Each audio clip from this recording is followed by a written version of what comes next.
আসসালামু আলাইকুম ওরহমতুল্লাহি ওবারাকাতুহু। প্রিয় পরিণতি চ্যানেলের শ্রোতা বন্ধুরা, আশা করি আল্লাহ পাকের অশেষ মেহেরবানিতে আপনারা সকলে ভালো আছেন। আল্লাহ তাআলা রহমান রহিম, তাই তিনি আমাদের খোঁড়া করেন না। তিনি দয়ালু, তাই আমাদের বিপদমুক্ত করেন। তিনি দয়ালু, তাই তিনি আমাদের সুস্থতা দান করেন। অসুখ থেকে মুক্তি দেন। তিনি দয়ালু, তাই আমাদের সমস্যার সমাধান করেন। ক্ষুধা মেটান, পিপাসার্থ হলে দেন পানি। দম বন্ধ হয়ে মারা যাব তাই বাতাস প্রবাহিত করেন। বান্দা যা চায় তিনি তা বুঝতে পারেন, তা পুরো করেন। দুনিয়াতে না করলে আখেরাতে পুরো করবেন। তিনি দয়ালু, তাই আমাদের আরতি শুনতে পান, আমাদের ফরিয়াদ শোনেন, আমাদের মুখে তার জিকির মনোযোগ দিয়ে শোনেন। ওয়াসিআ জামিআল মাখলুকাত, তিনি এত বড় দয়ালু শ্রোতা যে বান্দার ফরিয়াদ কান পেতে শোনেন। তার শোনার ক্ষমতা এতদূর পর্যন্ত রয়েছে যে গোটা দুনিয়ার মানুষ কথা বলতে শুরু করে, আর সেটা যদি সৃষ্টির প্রথম থেকে শেষ দিন পর্যন্ত যত মানুষ এসেছে আর আসবে সবাই মিলে বলে, তবুও তিনি তা এক পলকে শুনে নেন।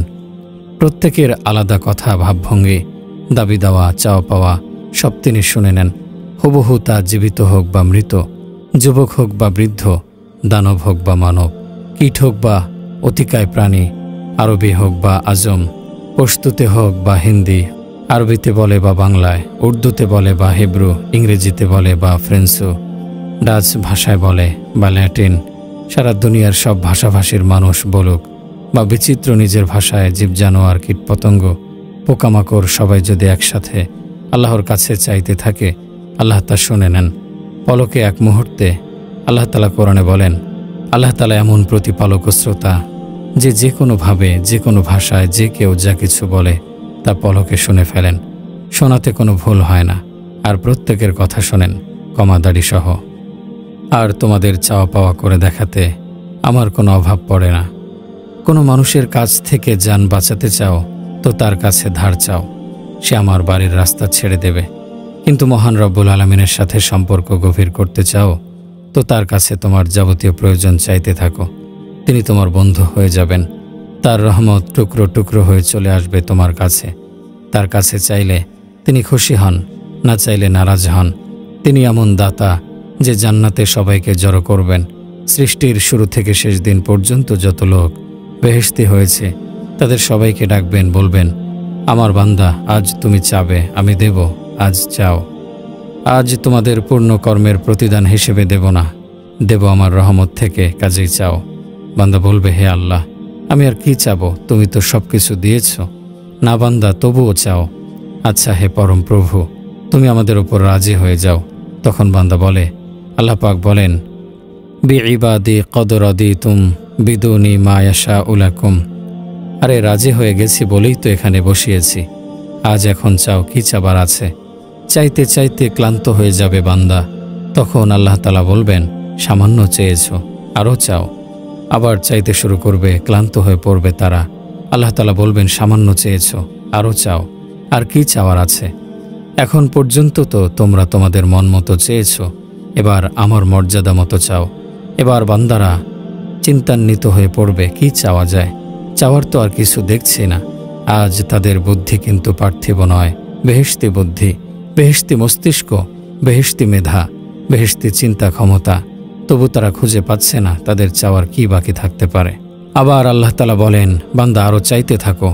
বান্দা আবার প্রার্থনা করতে থাকবে, ক্লান্ত দিশেহারা। তারা বলবে, ও আল্লাহ, আর তো চাওয়ার কিছুই দেখছি না, কি চাবো? আল্লাহ তাআলা বলেন, আরে আমার বান্দা, তোমরা তো নিজের মন মতো চেয়েছ, আমার মনের মতো কিভাবে তোমরা চাবে?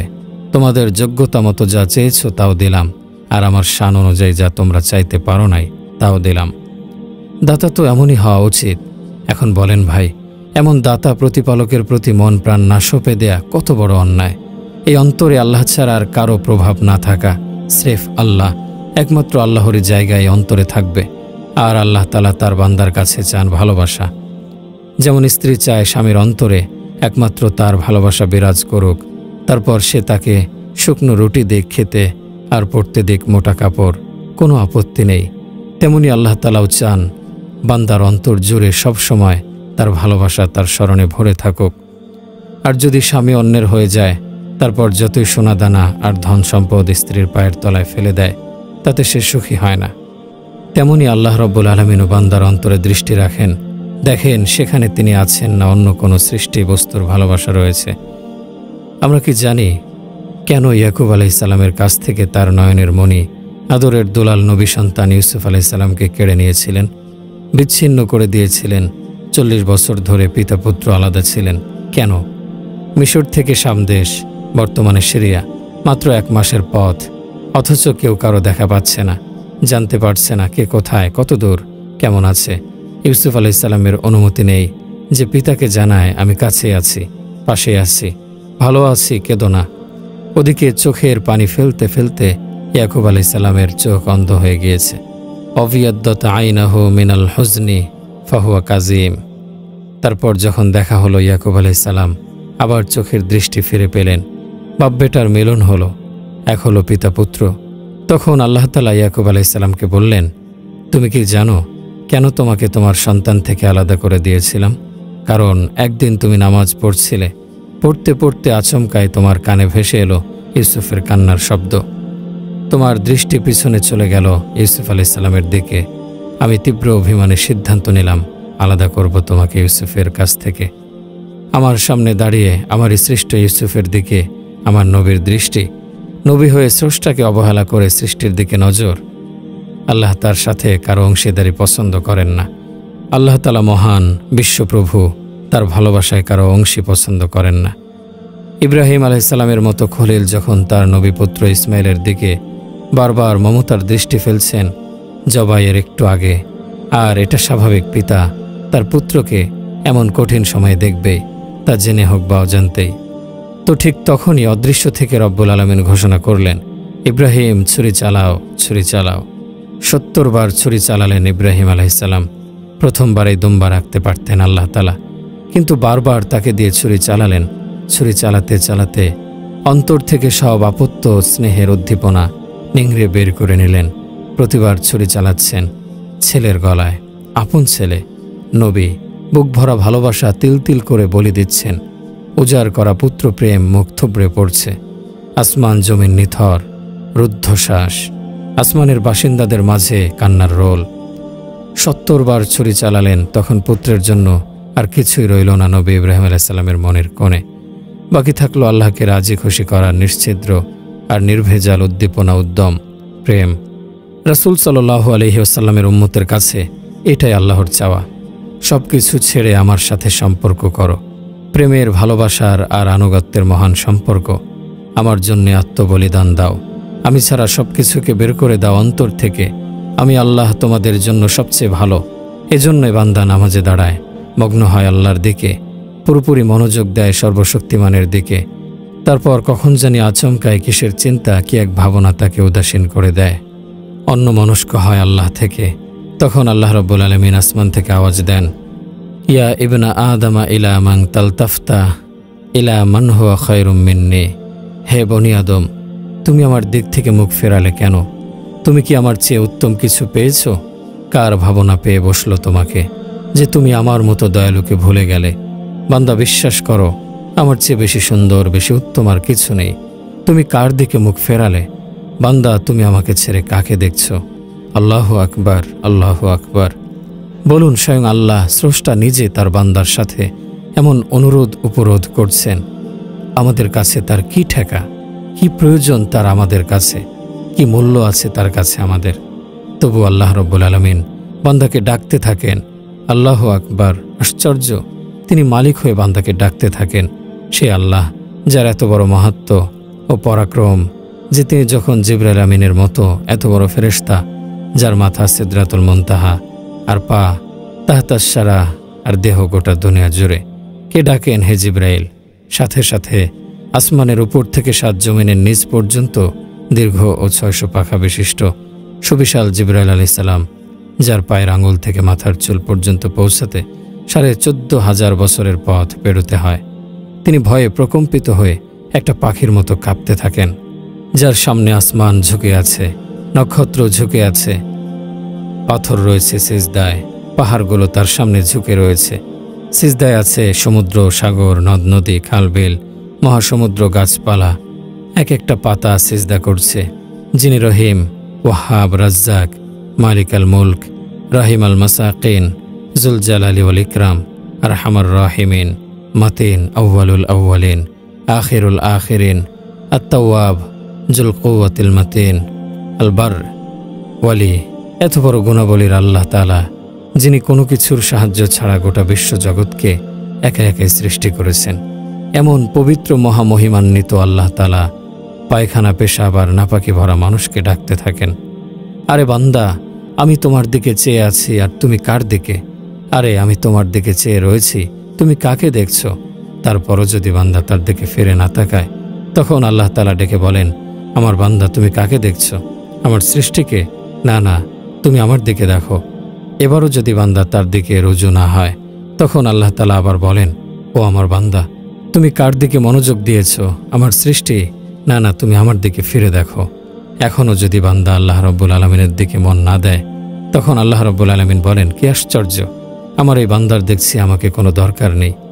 ভাই, এমন আল্লাহকে নিজেকে নিঃশেষ করে পেতে হবে, এমন আল্লাহর জন্যে বরণ করে নিতে হবে মৃত্যুকে। এমন কারিম, রহিম, শফিক, হান্নান, মান্নান, রহমান, দাইয়ান আল্লাহর সাথে সম্পর্ক না করা আর টাকা পয়সা, ধন দৌলতের সাথে সম্পর্ক করা বা মন লাগানো কত বড় অন্যায়, কত বড় জুলুম। নবী পয়গম্বরগণ বান্দাদের এমন অন্যায় থেকে বের করে আনতেন। নবীরা কি করতেন? এমন জুলুম বা অবিচার থেকে আল্লাহর বান্দাদের উদ্ধার করতেন।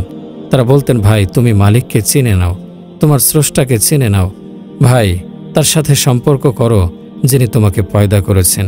আল্লাহ পাক নিজে বলেন, ইয়া আইয়ুহাল ইনসানু মা গররাকা বিরব্বিকাল কারীম, হে পথভোলা মানুষ, কি জিনিস তোমাকে দয়ালু প্রভুর ব্যাপারে ধোঁকা দিয়ে দিল? কেন ভুলে গেলে দয়ালু মালিককে?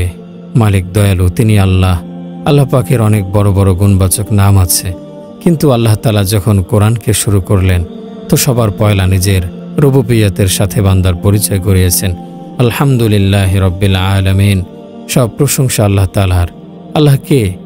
তিনি যিনি গোটা বিশ্বের প্রতিপালক, রব, রব্বুল আলামিন। আল্লাহু আকবার। তিনি কিভাবে প্রতিপালন করেন? হাদিসে কুদসিতে আছে, শারহুম ইলা সাইন ও খায়রি ইলাইহিম নাজিল। আমি তোমাদেরকে এমনভাবে প্রতিপালন করি যে প্রতিদিন তোমার গুনাহ আমার কাছে আসে, তবু আমার রহমতের দরজা খুলে দেই। আর আমি রাতের বেলা তোমাকে এমনভাবে ঘুম পাড়িয়ে দেই যে যেন তুমি আমার কোনো অবাধ্যতাই করনি।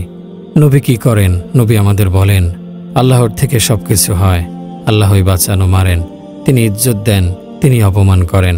কাজে আল্লাহর দিকে এগিয়ে যাও, দৌড়ে চলো, তার জন্যে মৃত্যুকে বরণ ও আপন করে নাও। আল্লাহ কেমন রহমান, রহিম, কারিম বা দয়ালু। ইং তাকররবা ইলাইয়া শিরন, তুমি এক বিঘত আমার দিকে এসো। তাকররাইতু ইলাইহি জিরাআন, আমি এক হাতে গিয়ে যাব তোমার দিকে। ওয়া ইং তাকররবা ইলাইয়া জিরাআন, তুমি এক হাতে গিয়ে এসো। তাকররবতু ইলাইহি বাআন, আমি দু হাতে গিয়ে যাব। ওয়া ইন আতানি ইয়ামশি, তুমি চলতে থাকবে। আতাইতুহু হারওয়ালা, আমি তোমার দিকে দৌড়ে আসব। তার মানে আল্লাহর রহমত বা দয়া দৌড়ে আসবে। কত বড় কারিম, রহমান, রহিম, দয়ালু আল্লাহ তাআলা। বান্দা সামান্য চেষ্টা নেবে, তিনি দৌড়ে এসে তাকে বুকে জড়িয়ে নেবেন। সুবহানাল্লাহ। ওই আল্লাহ তাআলাকে মন দেয়া এবং সমস্ত বানানো বস্তুর প্রভাব দিল থেকে বের করা হচ্ছে সফলতার প্রথম সিঁড়ি। আমি ওই আল্লাহ তাআলাকে মানব যিনি ছাড়া কেউ কিছু করতে পারে না। তিনি সব কিছু ছাড়া সব কাজ করেন একা। আমি বিশ্বাস আনব আল্লাহর প্রতি, তার সমস্ত ক্ষমতা ও গুণাবলীর সাথে। তার গুণবাচক নাম কি? রহমান, রহিম, কারিম, জব্বার, হান্নান, মান্নান। তিনি দয়ালু, পরম করুণাময়। তিনি আমাকে ভালোবাসেন মার চেয়ে, মায়ের ভালোবাসার চেয়ে 70 গুণ বেশি ভালোবাসেন। যে মায়ের একটা মাত্র ছেলে, চোখের তারা সে মায়ের, অন্তরের একমাত্র শান্তির কারণ, কলিজার টুকরো। কিন্তু ওই মাকেই ছেলে যখন একবার ডাকে মা, মা জবাব দেন জি। আবার ছেলে ডাকে মা, জি জবাব দেন মা। ছেলে আবার ডাকে, মা জবাব দেন। আবার ডাকে ছেলে, মা জবাব দেন। ছেলে বারবার ডাকে, হঠাৎ বিরক্ত হয়ে যান মা, বলেন, মা মা ডেকে মাথা খাবি নাকি, চুপ করো। আর ওদিকে বান্দা যখন তার প্রভুকে ডাকে আল্লাহ, আল্লাহ রাব্বুল আলামিন 70 বার তার জবাব দেন, আমি হাজির, আমি হাজির। সুবহানাল্লাহ। আবার ডাকে, ইয়া আল্লাহ, লাব্বাইকা ইয়া আবদি, আমি হাজির আছি হে আমার বান্দা। জবাব দেন আল্লাহ 70 বার। আল্লাহু আকবার। এভাবে 1000 বার ডাকে, ইয়া আল্লাহ, 70,000 বার জবাব দেন আল্লাহ। লাব্বাইক লাব্বাইক। একটা ঘটনা আছে, এক মূর্তি পূজক ছিল, সে আল্লাহ তাআলা সম্পর্কে কিছুই জানত না। আমরা মুসলমান হিসেবে আল্লাহ তাআলার জাত ও সিফাতকে জানি। সেই পূজারী পূজার ঘরে ঢুকে মূর্তিকে ডাকত সানাম সানাম। 70 বছর ধরে ডাকল। একদিন হঠাৎ মুখ ফসকে ভুলে একটা শব্দ বেরোলো তার মুখ থেকে, সামাদ। আসমান থেকে সাথে সাথে উত্তর ভেসে এলো, লাব্বাইকে ইয়া আবদি। ফেরেশতারা আরজ করল, হে আল্লাহ, এ পূজারী তো আপনার সম্পর্কে জানেই না, কিন্তু সে আমাকে ডেকেছে। বজ্র নির্ঘোষে আল্লাহ বলেন, ভুল করে ডেকেছে হে মহান আল্লাহ রাব্বুল আলামিন, তবু আপনি জবাব দিলেন। আরে ফেরেশতারা, আমি 70 বছর ধরে অপেক্ষা করছি কখন আমার এই বান্দা আমার নাম উচ্চারণ করবে। একবার মাত্র, আর সাথে সাথেই আমি হাজির বান্দা বলবো, যদিও সে ভুল করে আমাকে ডাকে। হায় দুর্ভাগা মানুষ, তুমি চিনলে না তোমার দয়াল মালিককে। মালিক রহমান, মালিক রহিম, মালিক কারিম।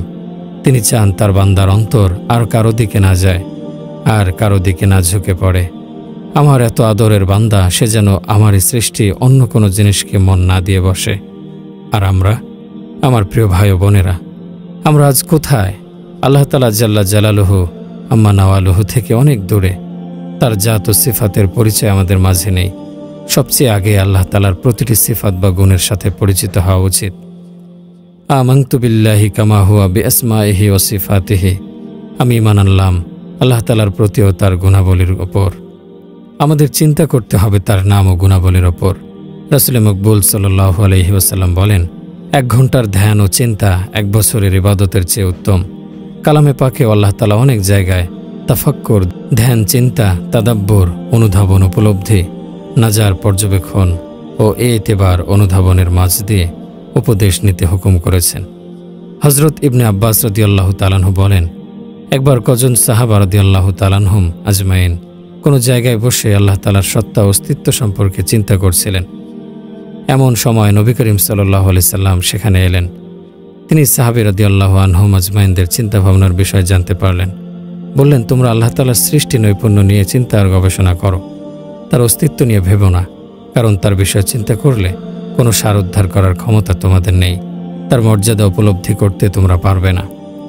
উম্মুল মুমিনিন হযরত আয়েশা রাদিয়াল্লাহু তাআলা আনহা বলেছেন, একবার রাসূল সাল্লাল্লাহু আলাইহি সাল্লাম গভীর রাতে নিরিবিলি নামাজে মগ্ন থেকে কান্নাকাটি করছিলেন।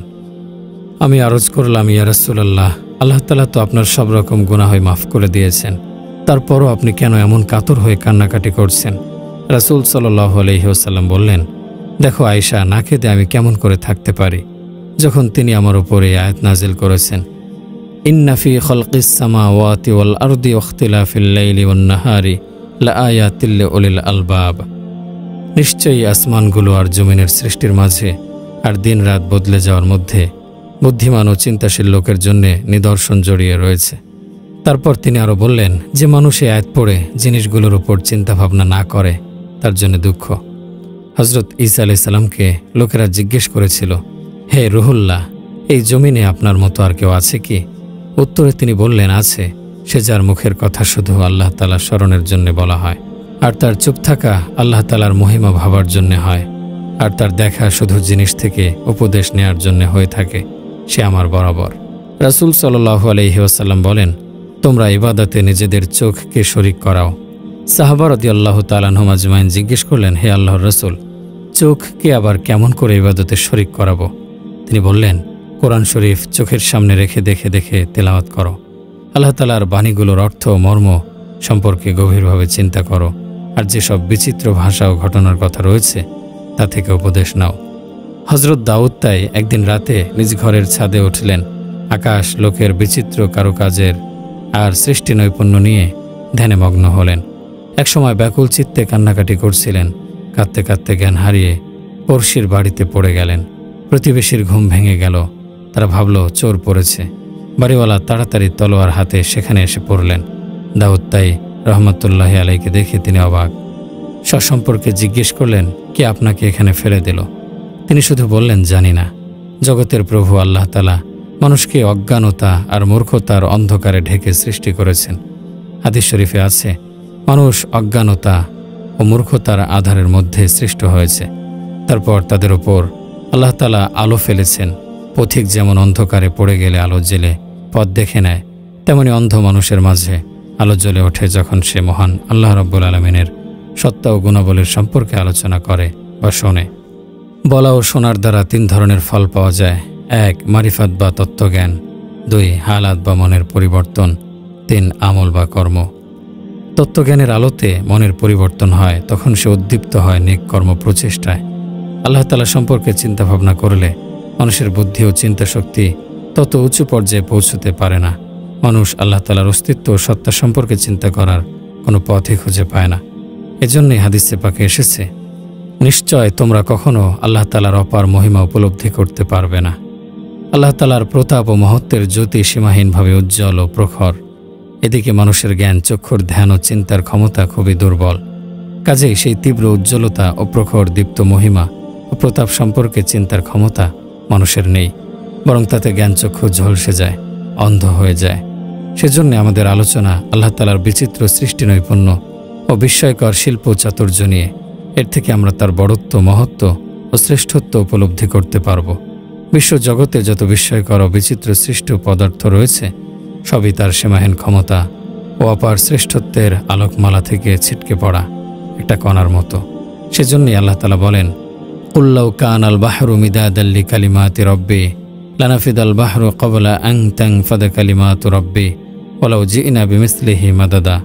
হে মুহাম্মদ, আপনি বলে দিন, যদি সব সমুদ্রের পানি লেখার কালি হয় আমার প্রভুর বিচিত্র সৃষ্টি নৈপুণ্য অপার মহিমা লিখে শেষ করার জন্যে, তাহলে সমস্ত সমুদ্রের পানি নিঃশেষ হয়ে যাবে আমার প্রভুর মহিমা কীর্তন শেষ হবার আগেই।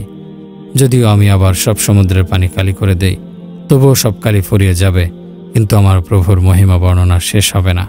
আল্লাহুম্মা সাল্লি আলা মুহাম্মাদিন ওয়া আলা আলি মুহাম্মাদ কামা সাল্লাইতা আলা ইব্রাহিম ওয়া আলা আলি ইব্রাহিম ইন্নাকা হামিদুম মাজিদ। আল্লাহুম্মা বারিক আলা মুহাম্মাদিন ওয়া আলা আলি মুহাম্মাদ কামা বারাকতা আলা ইব্রাহিম ওয়া আলা আলি ইব্রাহিম ইন্নাকা হামিদুম মাজিদ। হে আল্লাহ, ইসলাম ও মুসলমানদের মান সম্মান বাড়িয়ে দিন। হে আল্লাহ, ইসলাম ও মুসলমানদের প্রভাব প্রতিপত্তি বাড়িয়ে দিন। হে আল্লাহ, ইসলাম ও মুসলমানদের শান শৌকত বাড়িয়ে দিন। হে আল্লাহ, শিরক ও মুশরিকদেরকে লাঞ্ছিত অপদস্থ করুন। হে আল্লাহ, হে দয়াময় প্রভু, হে মহাশক্তিশালী, হে পরাক্রমশালী, তোমার দিন, তোমার কিতাব ও তোমার নবীর জীবন আদর্শকে সাহায্য করুন। হে আল্লাহ, আমাদেরকে তথা সকল মুসলমানকে দিনের জ্ঞান দান করুন। হে আল্লাহ, আমাদেরকে তথা সকল মুসলমানকে দিনের বুঝ দান করুন। হে আল্লাহ, আমাদেরকে তথা সকল মুসলমানকে দিনের প্রজ্ঞা দান করুন। হে আল্লাহ, হে রহমানুর রহিম, আমাদের তওবা কবুল করে নিন। হে আল্লাহ, আমাদের সামনের পিছনের প্রকাশ্য গোপন ও জানা অজানা সকল গুনাহ ক্ষমা করে দিন। আপনি অনাদি, আপনি অনন্ত, আপনি ছাড়া কোনো ইলাহ নেই। হে আল্লাহ, আমাদের সকল কাজের পরিণাম শুভ করে দিন। আমাদেরকে দুনিয়ার লাঞ্ছনা ও আখিরাতের আযাব হতে মুক্তি দান করুন। হে চিরঞ্জীব, হে নিয়ন্ত্রক, আমাদের সকল কাজ ও কর্ম সুন্দর করে দিন। এক মুহূর্তের জন্য আমাদেরকে আমাদের উপর ছেড়ে দেবেন না। হে আল্লাহ, আমাদের জীবিত মৃত সকলকে ক্ষমা করে দিন। মৃতদের কবরকে আলোকিত করে দিন। তাদের নেক কাজসমূহকে বহুগুণ বাড়িয়ে দিন। তাদের গুনাহসমূহকে ক্ষমা করে দিন। হে আল্লাহ, আমাদের দেশ ও অন্যান্য মুসলিম দেশসমূহকে নিরাপদ ও নির্বিঘ্ন রাখুন। হে আল্লাহ, আমাদেরকে প্রকাশ্য অপ্রকাশ্য সকল ফিতনা ও দুর্যোগ থেকে রক্ষা করুন। হে আল্লাহ, মুসলমানদের মধ্যে যারা বিপদগ্রস্ত তাদেরকে বিপদমুক্ত করে দিন। যারা ঋণগ্রস্ত তাদের ঋণ পরিশোধের ব্যবস্থা করে দিন। যারা অসুস্থ তাদেরকে দ্রুত সুস্থতা দান করুন। হে আল্লাহ, আমাদেরকে ও আমাদের সন্তানদেরকে শয়তান ও তার বাহিনীর ধোঁকা হতে রক্ষা করুন। নিশ্চয় আপনি সকল বিষয়ে ক্ষমতাবান। হে আল্লাহ, হে মহামহিম ও মহানুভব, আপনি আমাদেরকে পরিত্রাণ দিন। হে আল্লাহ, আপনি আমাদের একমাত্র ইলাহ। আপনি ছাড়া আমাদের আর কোনো ইলাহ নেই। আপনি দুনিয়া ও আখিরাতে রহমান ও রহিম, আদি অনন্ত সকলের ইলাহ। আপনি মহাক্ষমতাশালী, আপনি রিজিকদাতা ও অসীম শক্তিধর, আপনি সকলের ওপর প্রবল। হে আরহামুর রাহিমিন, আমাদেরকে নাজাত দিন, আমাদেরকে নাজাত দিন, আমাদেরকে নাজাত দিন। হে আমাদের রব, আমাদের নির্বোধের অন্যায়ের কারণে আমাদেরকে পাকড়াও করবেন না, কেননা আপনি তো মহাক্ষমাশীল ও পরম করুণাময়। হে আল্লাহ, আমাদের শাসনকর্তাকে আপনার পছন্দনীয় কাজের তৌফিক দিন। হে আল্লাহ, তাকে সঠিক পথে পরিচালিত করুন। হে আল্লাহ, তার সকল কাজ তোমার সন্তুষ্টির নিমিত্তে করে দিন। হে আল্লাহ, তাকে দিন দুনিয়ার সকল কাজে সাহায্য করুন। হে আল্লাহ, তার জন্য এমন শুভাকাঙ্ক্ষী ও সৎকর্মশীল উপদেষ্টার ব্যবস্থা করে দিন, যে তাকে ভালো কাজের পরামর্শ দেবে ও সর্বতোভাবে সাহায্য করবে। ইসলামের জন্য যা কল্যাণকর তাকে সে কাজের তৌফিক দিয়ে দিন। তার সহকারীকেও ইসলামের জন্য কল্যাণকর ও আপনার পছন্দনীয় কাজের তৌফিক দিন। তাদের স্বাস্থ্য ভালো রাখুন। নিশ্চয় আপনি সকল বিষয়ে ক্ষমতাবান। হে আল্লাহ, হে সারা জাহানের রব, মুসলিম শাসনকর্তাদেরকে তাদের দেশ ও জাতির অনুকূলে কাজ করার হিম্মত দিন। মুসলমানদের মাঝে একতা ও ভ্রাতৃত্ববোধ সৃষ্টি করে দিন। তাদেরকে শান্তির পথে পরিচালিত করুন। তাদেরকে অন্ধকার হতে আলোর পথে ফিরিয়ে আনুন। হে আল্লাহ, আমাদের শত্রুদের সকল ষড়যন্ত্র নস্যাৎ করে দিন। হে আল্লাহ, আমাদেরকে বিধির ও কল্যাণ, শত্রুর হাসি, দুর্ভাগ্যের কবল থেকে মুক্তি দিন। আল্লাহ তাআলা বলেন, ওয়া ইন্নাল্লাহা ইয়া'মুরু বিল আদলি ওয়াল ইহসানি ওয়া ইতা'i যিল কুরবা ওয়া ইয়ানহা আনিল ফাহশাই ওয়াল মুনকার ওয়াল বাগি ইয়া'iযুকুম লাআল্লাকুম তাযাক্কারুন ওয়া আওফু বিআহদিল্লাহি ইযা আহাদতুম ওয়া লা তানকুযুল আইমানা বা'দা তাওকীদিহা ওয়া ক্বাদ জাআলতুমুল্লাহা আলাইকুম কাফীলা ইন্নাল্লাহা ইয়া'লামু মা তাফআলুন। নিশ্চয় আল্লাহ ইনসাফ, সদাচার ও নিকটাত্মীয়দের দান করার আদেশ দেন এবং অশ্লীলতা, মন্দ কাজ ও সীমা লঙ্ঘন থেকে নিষেধ করেন। তিনি তোমাদেরকে উপদেশ দেন যাতে তোমরা উপদেশ গ্রহণ করো, আর যখন তোমরা অঙ্গীকার করো তখন অঙ্গীকার পূর্ণ করো। তোমরা পাকাপোক্ত অঙ্গীকার করার পর তা ভঙ্গ করো না, কেননা তোমরা নিজেদের জন্য আল্লাহকে জিম্মাদার বানিয়েছ। নিশ্চয় আল্লাহ তোমাদের কাজকর্ম সম্পর্কে জানেন। তোমরা মহান আল্লাহকে স্মরণ করো, আল্লাহ তোমাদেরকে স্মরণ করবেন। তার নিয়ামতের শুকর আদায় করো, তিনি নিয়ামত আরও বাড়িয়ে দেবেন। বস্তুত আল্লাহর স্মরণ অনেক বড়। তোমরা যা করো আল্লাহ তা জানেন।